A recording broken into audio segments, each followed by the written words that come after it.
So guys, ito pala yung unang customer niya siya. At Counter Strike yung nilalaro niya.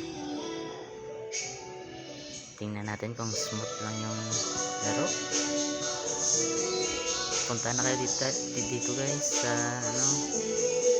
SG Tandang Sura branch.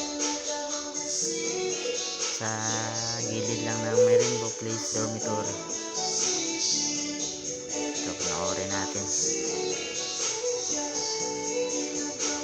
Bomba niyang hawak niya.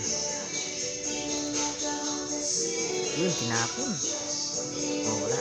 Ilag yung kasama. Tragkis na yan. Kasama yung titirahin sa bomba.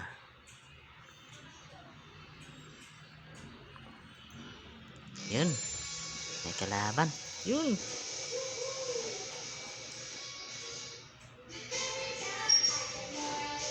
Bar.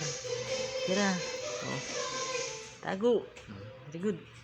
Tingnan natin kung makakapatay siya. Double handgun guys. Oh. Headshot. Kutsilyo ba naman ang dala?